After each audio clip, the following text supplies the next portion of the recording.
In this video, what you're going to learn how to do is just a facing operation in Fusion 360 to face the thickness of your stock. I've got a sketch here.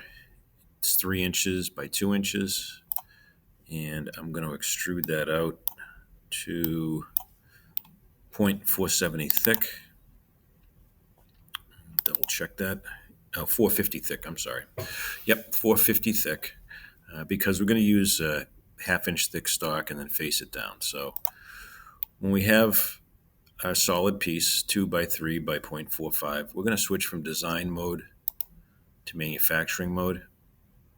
And this workspace allows us to do all the milling operations that we need to do. In this case, it's just going to be simple. It's just going to be facing to thickness. So first thing I need to do is a setup. So I'm going to click on setup up to top here, and then new setup.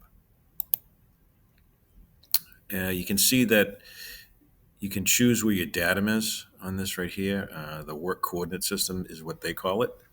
So right now, this is oriented properly to my model, where the Z is going up and down, and the X is going left to right, and the Y plus is going away from us. I think it's easier as far as where the stock is to choose this upper corner here or over here, whichever you prefer, it doesn't matter. We'll just choose the upper right. So that's the stock corner, right? So everything's going to come from there. That's our origin. And you can see this, extra stock all around the part. That's what this kind of lighter color is. We can see through it. But I'm going to change that. All right, so that on this next tab over here, the stock tab, I'm going to click on that. And where it says mode relative size, I'm going to click on the arrow and change that to a fixed size box around it. So the width, 3 inches is fine. The depth, 2 inches is fine. It shows that. And it also shows a height, or the Z height, of 0.5, which is good, because that's what we have is 0.5 thick stock. So the only thing that I don't care for if I look at this from the end is that I have all this, the stock is split evenly among the center.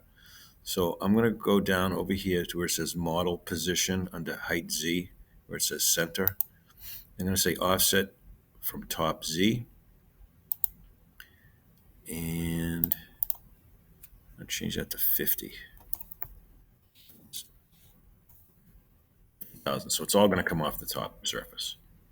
And then under the post-process tab, I'm going to give it a part number, a program number, again, up to 5 digits like we usually do. You don't put the O in here, okay? It just uses the numbers at this point. So random set of numbers.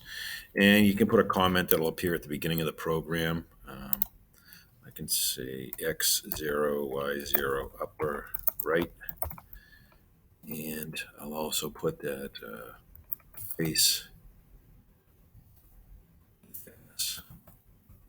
That will appear at the beginning of the program. Okay. Now we've got this set up here. All I want to do is face it, and this is going to be pretty straightforward. The different operations are up here under for 2D milling. We're going to just choose face. Now we've got this box that appears over here with 5 different tabs on it. The first tab is the tool tab.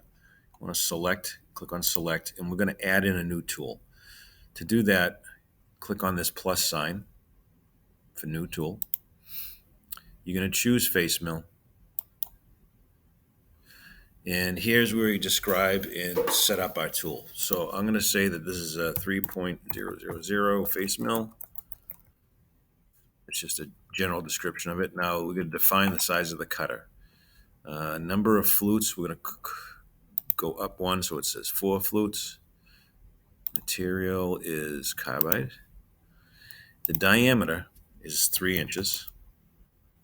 And that's good enough for now. We don't have to worry about these other things because it's just a facing operation. We don't have to get too fancy. But we do have to put in some cutting data over here. We're going to skip over shaft and holder and go to cutting data. Spindle speed, 5,000. We cranked this pretty fast for aluminum, so 5,500 I'm going to go. Feed rate of 40 inches a minute is good. We could go even a little faster if we felt like it, but 40 is safe for this right here. Um, Plunging feed rate of 13. I don't know why it comes up with that, but I'm going to give that, I'm going to give that one 40 also. And post processor is really just the tool number. So tool number 1 is good enough. I'm going to leave it there, and then I'm going to click on accept down here in the bottom right. And then I'm going to select that tool. And that is pretty much all you have to do. It already knows the geometry. It picks that geometry for us. So we can go okay. And that is done. So that's the whole thing that I want you to do. And then what we have to do is click on this setup to here. All right, make sure that that's clicked on.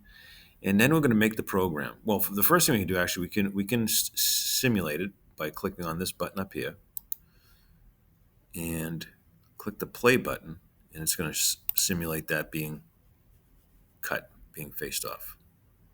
All right, we'll close that out. That looks good.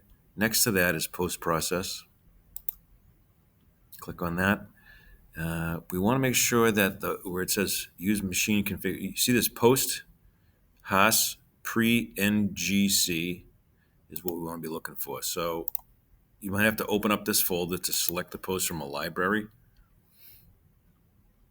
And you want to make sure that this, the one you pick is Haas, and the Haas automation pre NGC. All right, that's the one you want to pick. So this has got your program number in it. It's got your comment, and all you got to do is click on post, and that should make the code for you. Click on view NC code, and it should come right up for you. If not, we'll talk about it if you get issues. But this is what the code looks like. Pretty straightforward program.